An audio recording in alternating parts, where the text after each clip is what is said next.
Ben, on en a plein, hein. On fait beaucoup de VR et de réalité augmentée chez nous. Mais par exemple, on a le cas du lancement de. Ça commence par B, c'est une marque française de bijoux. Je vais essayer de revenir. Et qui a comme, hein, qui a comme icône un petit chat noir.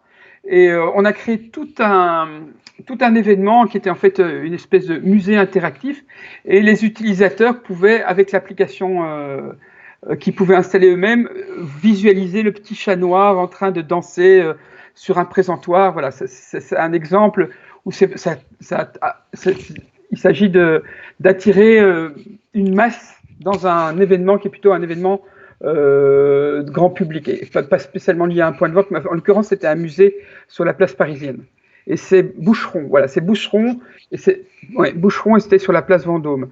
Euh, voilà, il y a énormément d'autres applications. Par exemple, on a un de nos clients dans le FMCG qui permet d'avoir des expériences de réalité augmentée lorsqu'on scanne le packaging de ses produits. Donc on a une application de loyalty, on scanne des produits, ça nous fait gagner des points, mais en plus de ça, on peut voir un petit personnage, voir une animation, ou jouer avec un personnage en réalité augmentée. C'est un reward virtuel dans une application de loyalty avec de la réalité augmentée, par exemple. On peut faire plein de choses, mais c'est chaque fois des applications bien spécifiques, qui ont des objectifs bien spécifiques. Il n'y a pas, je dirais, comme l'email marketing, on comprend l'email marketing, on spamme plein de gens, et puis on sait qu'il va y avoir des taux de conversion. Et la réalité augmentée, c'est plutôt un outil plus complexe à utiliser et à implémenter, et qui répond à des besoins de niche. D'accord. C'est vraiment du cas par cas, quoi. Oui, le problème, c'est qu'aujourd'hui, il n'y a pas encore de plateforme de diffusion. Il n'y a pas des millions de gens qui ont chez eux un casque, un Oculus Quest ou un Microsoft, comment il s'appelle le truc de Microsoft, j'ai oublié. Mais voilà, il n'y a pas de base qui permet de faire des vraies campagnes de masse en AR. Il n'y a pas d'utilisateur en HoloLens. Voilà, le Microsoft HoloLens ou le Magic Leap. Ouais.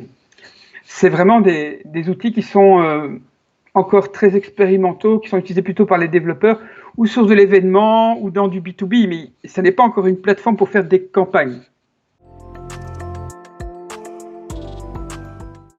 Ben, la réalité augmentée B2C, aujourd'hui, en gros, la seule possibilité, c'est de faire une application iOS ou Android, une application sur un smartphone, ou mettre des objets en réalité augmentée. C'est possible dans un browser web, mais vous devez le visualiser avec votre smartphone.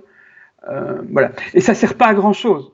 C'est marrant de voir un dinosaure dans son salon ou un meuble Ikea, mais en gros, c'est un peu gadget, quoi. Il n'y a pas encore vraiment, on n'a pas trouvé l'application qui fait sens et qui font que les masses vont commencer à l'utiliser. Je crois que ce qui est le plus proche aujourd'hui, c'est de pouvoir tester un meuble Ikea dans son salon en réalité augmentée avec son smartphone, mais ça reste quelque chose qu'on fait très très occasionnellement. On n'achète pas tous les jours des meubles, quoi. Donc c'est rigolo une fois, mais non, il n'y a pas encore de plateforme, et il y a pas, voilà. Mais ça, c'est la réalité augmentée à travers un smartphone. C'est pas très pratique, hein. Vous n'allez pas vous balader toute la journée avec votre smartphone pour voir s'il n'y a pas un truc en réalité augmentée. Donc ça correspond chaque fois à un usage bien précis, quoi. Alors évidemment, tout le monde attend que Apple sorte des lunettes de réalité augmentée qui ressembleront à des lunettes normales. Et là, le monde va changer du jour au lendemain, parce qu'on va passer d'une situation où il y a deux pelés, trois tondus, fans de gadgets qui peuvent tester votre truc, et à un truc, si ça marche, avec autant d'utilisateurs qu'une Apple Watch, des AirPods ou un smartphone, ça va tout changer. Mais aujourd'hui, ça n'existe pas, donc c'est juste trop tôt. Bien sûr. Alors, elles ne seront pas plus ciblées, mais par contre, elles seront plus riches en expérience. Mais ça ne va pas améliorer le ciblage. Le ciblage, c'est la pertinence de la cible. Ça, on peut vraiment faire des campagnes extrêmement ciblées aujourd'hui, simplement en faisant du search advertising sur Google. On fera je pense, difficilement mieux, parce qu'ils ont vraiment, ou Facebook, ils ont vraiment beaucoup de données. C'est très ciblé. Mais par contre, c'est très pauvre comme expérience, quoi. Vous voyez, 3 lignes sur un browser web, c'est très ennuyeux. Et là, demain, on peut imaginer de faire des choses qui soient vraiment plus spectaculaires, impactantes sur le plan émotionnel, pas spécialement plus ciblées. À la limite, ce sera comme de l'affichage outdoor, donc ce sera même pas du tout ciblé, mais ce sera probablement, tout dépend de la qualité du dispositif, hein, de l'opacité de ce qu'on va pouvoir superposer à la réalité, de la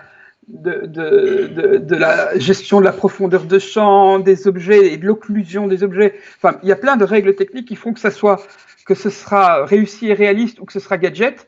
Mais si c'est réussi et réaliste, c'est pour moi une plateforme potentiellement aussi importante que le web ou que le smartphone et qui va peut-être y succéder ou le compléter et ça va être massif. Mais juste aujourd'hui, ça reste dans la science-fiction. Dans la réalité, ça n'existe pas.